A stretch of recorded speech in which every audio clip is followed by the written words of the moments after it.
La signature électronique est l'une des grandes tendances du moment et un gage d'efficacité pour les organisations du numérique. La signature électronique, c'est un marché qui s'élève à environ 1,1 milliard d'euros avec une croissance de 30% par an. Les secteurs de la banque, de l'assurance et de la finance ont été les premiers à l'adopter et de nouveaux secteurs comme l'immobilier s'y mettent progressivement. Avant de vous présenter les 5 points à retenir de la signature électronique, je ne peux que vous conseiller de lire le dernier numéro d'Archimag, que nous avons justement consacré au marché et aux usages de la signature électronique. Dans ce dossier, vous pourrez faire le point sur le marché, très concurrentiel, sur sa réglementation et sur sa mise en pratique, avec 2 retours d'expérience détaillés pour y voir plus clair. Alors, comme je vous l'ai dit, le marché de la signature électronique est en plein bouillonnement et son cadre légal ne ressemble plus à ce qu'il était il y a encore 3 ans. Voici les 5 points clés de la signature électronique. En France, comme dans les pays de l'Union européenne, c'est le règlement eIDAS du 23 juillet 2014 qui fixe les règles et les critères à respecter pour qu'une signature électronique ait une reconnaissance légale. Ce règlement prévoit 3 types de signatures électroniques. D'abord, la signature électronique simple. C'est la plus utilisée car elle permet un usage rapide et fluide. Elle convient aux actes courants qui comportent de faibles conséquences juridico-financières pour le signataire, comme des contrats d'adhésion, de bail, de travail ou pour des mandats de prélèvement SEPA. Vient ensuite la signature électronique avancée. Plus sécuritaire, elle implique notamment l'usage d'un certificat numérique associé au signataire et un système poussé de vérification de son identité. Elle permet aussi de prouver que le document n'a pas été modifié depuis la signature.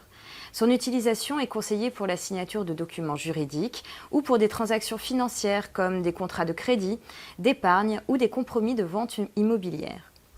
Enfin, la signature électronique qualifiée. Elle est très contraignante et donc rarement utilisée, mais son effet juridique est équivalent à celui d'une signature manuscrite. En fait, ces critères de sécurité sont comparables à ceux de la signature avancée, mais sa procédure ne peut être entièrement réalisée à distance. Il faut donc qu'une autorité de certification approuvée par le gouvernement vérifie et valide, en amont et en face à face, l'identité du signataire. Elle est généralement utilisée pour des actes authentiques de notaire, d'avocat, d'huissier, de justice ou encore des greffes des tribunaux. Tout type de documents, s'ils existent au format numérique, peuvent être signés via une signature électronique. Seuls sont exclus les documents en lien avec le droit de la famille, comme une convention de Pacs, ceux qui concernent les successions, comme un testament holographe, et les actes de cautionnement à titre privé, comme la caution d'un bail de location.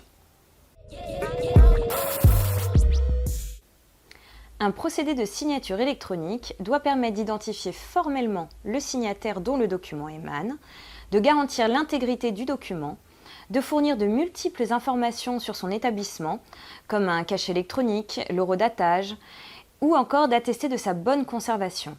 La fiabilité de l'ensemble du procédé doit pouvoir être prouvée dans le cadre d'une procédure légale. Toute signature électronique dispose d'une valeur probatoire au sein de l'Union européenne. En effet, le règlement eIDAS établit aussi le principe de non-discrimination.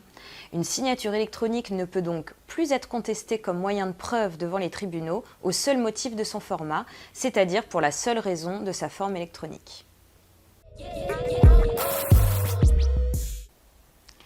C'est l'Agence nationale de la sécurité des systèmes d'information, l'ANSSI, qui est chargée en France de contrôler les éditeurs de solutions de signature électronique afin de valider leur conformité au règlement eIDAS.